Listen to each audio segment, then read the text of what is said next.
이번 시간에는 하나님의 뜻을 깨닫기 위해 적용할 원리에 대해서 설명을 하겠습니다. 하나님의 음성을 듣는 일에도 적용할 영적인 원리가 있습니다. 영적인 원리를 적용해야 좀 더 쉽게 하나님의 뜻을 알아내면서 살아갈 수가 있습니다. 하나님의 음성을 듣는 것은 하나님의 자녀가 기본적인 권리입니다. 또 하나님의 음성을 듣는 것은 생사간의 문제입니다. 하나님의 음성을 들으면 분별력을 길러야 됩니다. 하나님께서는 우리에게 말씀하시고 싶어 하십니다. 사람의 성장 과정에서 부모와의 대화 방법이 각각 달라집니다. 하나님께서는 우리가 유아기와 소년기, 청년기를 거치면서 하나님과의 관계에 있어서 완전함과 성숙함에 이르는 동안 내내 우리를 인도하시고 싶어 하십니다. 우리가 영어나 수학을 하더라도 일정한 공식이 있는 것 같이 하나님의 음성을 듣는데도 적용할 일정한 공식이 있습니다. 음성을 들을 때 적용해야 할 영적 원리는 이렇습니다. 첫째, 인도하심을 받는 것을 복잡하게 만들지 말라는 것입니다. 만약 우리가 정말 하나님을 기쁘시게 하고 하나님께 순종하기 원한다면 하나님의 음성, 하나님의 뜻을 알지 못한다는 것은 이상한 일입니다. 만약 우리가 겸손하기만 한다면 하나님은 나를 인도하신다고 약속하셨습니다. 간단한 3단계를 적용하라는 겁니다. 하나님이 자신의 주인 되심에 복종해야 됩니다. 우리의 마음에 가득 찬 내 자신의 생각, 희망, 그리고 다른 사람들의 의견에 대해 포기할 수 있도록 주님께 도움을 구하시기를 바랍니다. 우리가 아무리 웬만한 좋은 생각을 가지고 있다고 하더라도 이제는 가장 좋은 생각을 갖고 계신 하나님의 생각을 듣고 따르도록 해야 됩니다. 귀신의 방해를 대적해야 됩니다. 음성을 들으려면 순간에 귀신이 우리를 속이려 할 때 예수 그리스도께서 귀신의 목소리를 잠잠케 하기 위해 우리에게 주신 그 성령의 권위를 사용해서 물리쳐야 되는 것입니다. 응답을 기대하라는 겁니다. 자신의 생각 속에 있는 그 질문을 한 후에 그분이 대답하시도록 기다리는 시간이 있어야 됩니다.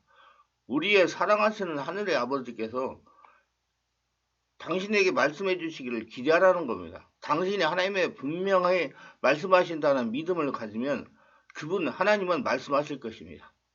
둘째, 하나님께서 원하시는 방법대로 자신에게 말씀하시도록 하라는 겁니다.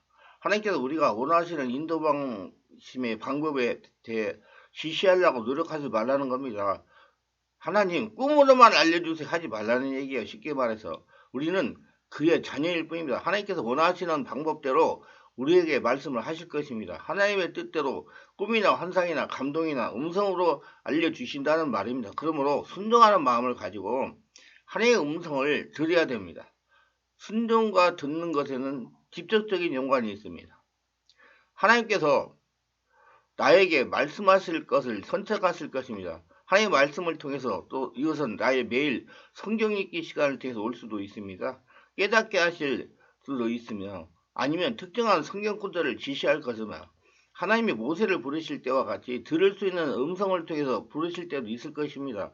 꿈을 통해서 인도하십니다. 그리고 환상을 통해서도 말씀하십니다. 하나님은 황홀한 중에 환상으로 음성을 들려주시기도 합니다. 그러나 가장 흔히 있는 방법은 조용하게 내적으로 들려오는 성령의 감동과 음성을 통한 것입니다. 세 번째, 용서받지 못할 어떤 죄든지 있다면 고백하라는 겁니다. 내가 하나님의 음성을 듣기 원한다면 깨끗한 마음은 필수적입니다. 죄는 하나님과 멀어지게 합니다. 죄를 짓게 되면 예주인인 마귀가 달려듭니다. 귀신이 마음에 자정하면 기도가 되지 않습니다.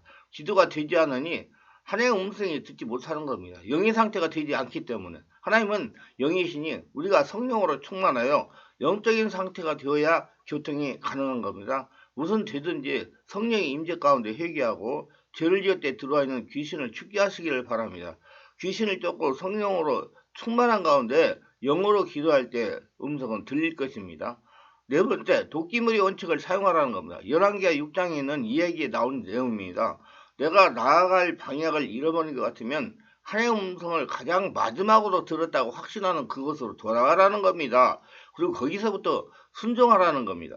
열쇠가 되는 질문은 하나님께서 나에게 명령한 마지막 일에 나는 순종했는가입니다. 제가 잘 아는 목사님은 자신의 생각을 가지고 7년을 지냈습니다. 어떤 목사님이 교회를 개척했는데 목회가 되지 않았습니다. 기도를 했습니다. 그러자 성령께서 이렇게 응답을 했습니다. 너는 교회 개척에 사명이 없는 목사다. 목회를 그만 접고 부교육자를 하여라. 그래서 목회를 접고 부목사로 들어갔습니다.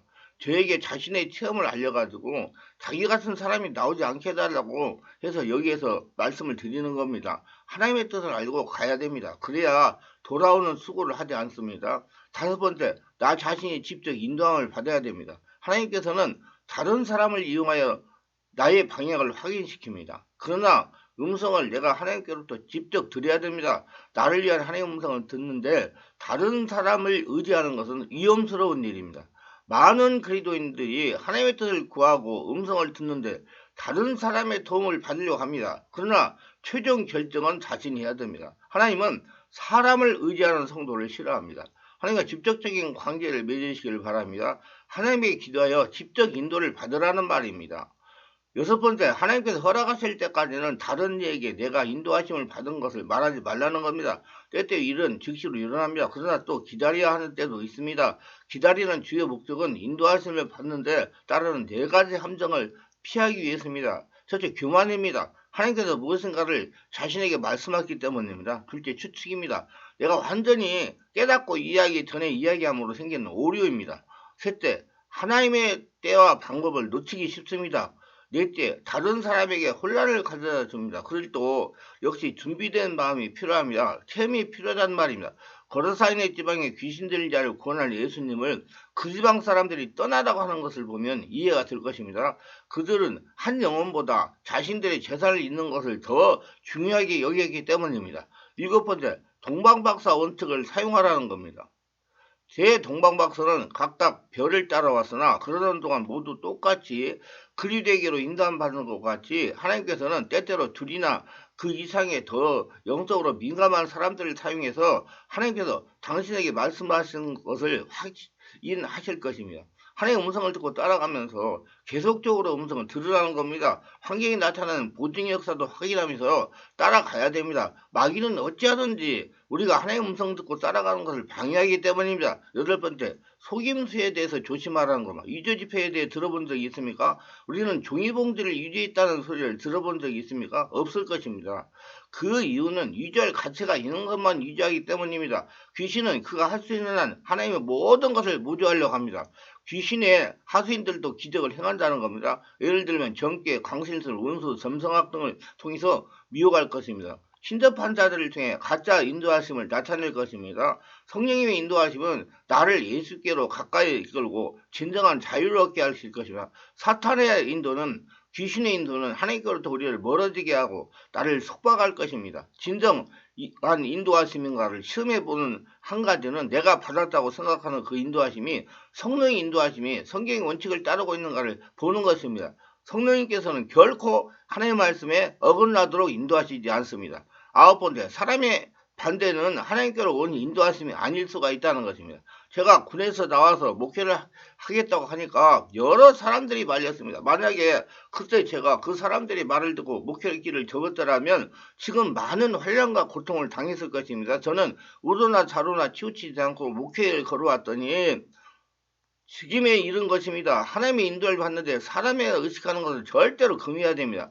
하나님은 사람을 의식하는 성도와 같이 하시지 않습니다. 하나님은 이렇게 말씀하십니다. 우리에게 자신을 돌이켜볼 때 우리는 나중에야 그것을 깨달았습니다. 우리 교파로부터 장애를 받는다고 어겨졌던 것이 사실은 하나님께서 더 넓은 규모의 사역으로 자신을 인도하시기 위한 것이었습니다. 여기서 중요한 것은 주님께 복종하는 것입니다. 성령의 인도에 뜻에 순종하는 것입니다. 거역하는 것은 결코 주님께로부터 온 것이 아닙니다.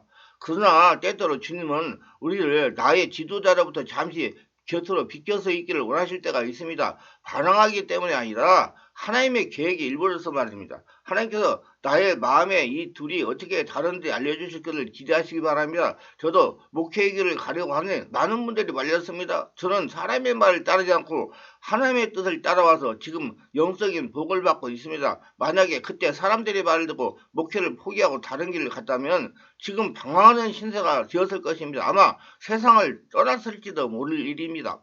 열 번째, 예수님의 모든 제자들은 각자가 다 독특한 사역이 있었습니다. 하나님이 자신에게 원하는 사역이 무엇인지 아는 것이 급선무입니다. 자기가 하나님이 원하시는 일이 무엇인지 찾아내야 됩니다. 은사는 그 사람의 관심 분야와 성품, 기질, 자라온 환경, 그리고 사명에 따라 다르게 나타나는 것입니다. 이를 좀 더 쉽게 설명하면 성령께서 영적인 것을 해보고 싶은 감동을 주시고 그 감동에 따라 해보려고 노력을 하다가 보면 은사가 열리는 것입니다. 예를 든다면 자신이 예언을 하고 싶다는 마음의 소원이 생깁니다. 그 마음의 소원이 성령이 주시는 마음이라는 것입니다. 그래서 예언을 하려고 예언 세미나도 참석하여 훈련하고 예언하려고 노력하다 보니까 예언이 열리는 것입니다. 성령 은사는 하나님의 선물입니다. 그러나 가만히 있다가 은사가 자동으로 열리고 나타나지 않습니다. 성령은 사모하는 영혼에 만족함을 주시는 분입니다. 그러므로 하려고 노력을 해야 됩니다. 그러면 은사가 열리게 됩니다. 사람마다 주 사명과 주 은사가 있습니다. 그러므로 그저 달라고만 하지 말고 주신 은사가 무엇인가를 알도록 노력하고 그 은사를 사용하고 쓰려고 노력해야 됩니다. 그리고 성령 은사를 꾸준히 개발하려고 해야 됩니다. 사용하라는 말입니다. 말이 많이 해보아야 자신감도 담대함도 생깁니다. 두려워하지 말고 사역을 할 수 있는 상황을 많이 만들어서 많이 사용해 보시기를 바랍니다. 그러면 어느 순간에 자신감이 생기고 은사의 나타남이 강해지는 것을 스스로 느끼게 됩니다. 11번째, 하나님의 뜻을 깨달을수록 더욱 쉬워지는 것입니다. 이건 마치 전화를 받자마자 가장 가까운 친구의 음성을 알아내는 것 같습니다. 내가 그 음성을 많이 들어왔기 때문에 그의 음성을 아는 것입니다. 어린 사무엘과 나이가 들어서의 사무엘을 비교해 보시기 바랍니다. 사무엘도 처음에는 하나님의 음성을 몰랐습니다. 엘리 제사장이 알려준 대로 하여 하나님의 음성을 듣는 통로가 열리니 이제 하나님과 자연스럽게 친밀하게 음성을 들으며 교통하게 됩니다. 사무엘이 점점 하나님과 친밀해져서 하나님의 말씀을 전하는 선지자가 됩니다. 이렇게 음성을 들으면 들을수록 쉬워지는 겁니다. 그래서 첫 번째 들을 때 확실히 알고 들으면 그 다음부터는 점점 좀 쉬워진다는 걸 알고 모두 다 하나님과 친밀한 관계를 가지시기를 바랍니다. 12번째, 주님의 음성을 듣는 가장 중요한 이유는 주님과의 관계입니다. 하나님께서 무한하실 뿐만 아니라 인격적이신, 만약 우리가 하나님과 대화를 하지 않는다면 우리는 하나님과의 개인적인 관계를 갖고 있는 것이 아닙니다. 진정한 인도하심은 달린이 지정한 대로 인도하시는 분에게 더 가까이 가는 겁니다. 친밀하게 지내는 겁니다. 하나님께서 우리에게 말씀하시고 우리가 하나님께 귀를 기울이고 순종하여 그 마음을 기쁘시게 해드릴수록 우리는 주님을 더 잘 알아가게 될 것입니다. 그리고 주님이 더 기쁘시게 인도하실 것입니다. 하나님께서 우리에게 말씀하시고 우리가 하나님께 귀를 기울이고 순종하여 그 마음을 기쁘시게 해드릴수록 우리는 주님을 더욱 잘 알아가게 될 것입니다. 만약에 나에게 음성이 들리지 않으면 문제의 근원지가 어디인지 분명히 빨리 알아내야 됩니다. 사울왕은 하나님께 불순종하니 음성이 안 들렸습니다. 엘리 제사장도 마찬가지입니다. 성령이 인도받은 성도가 음성이 들리지 않는 것은 치명적인 것입니다. 엘리사와 같이 하나님에게 기도하면 바로 응답을 받는 성도가 되어야 됩니다. 엘리사와 같이 하나님의 음성을 바로바로 받는다면 하나님과 영의 통로가 열렸다는 증거입니다. 하나님과 관계가 좋다는 겁니다. 우리도 영의 통로를 열어 하나님의 즉각적인 응답을 받는 성도들이 됩시다. 이 말씀에 은혜가 되시고 유익하셨다면 구독, 좋아요를 부탁합니다. 제가 설교하여 동영상을 유튜브에 올려 전파하는데 큰 힘이 됩니다. 감사합니다.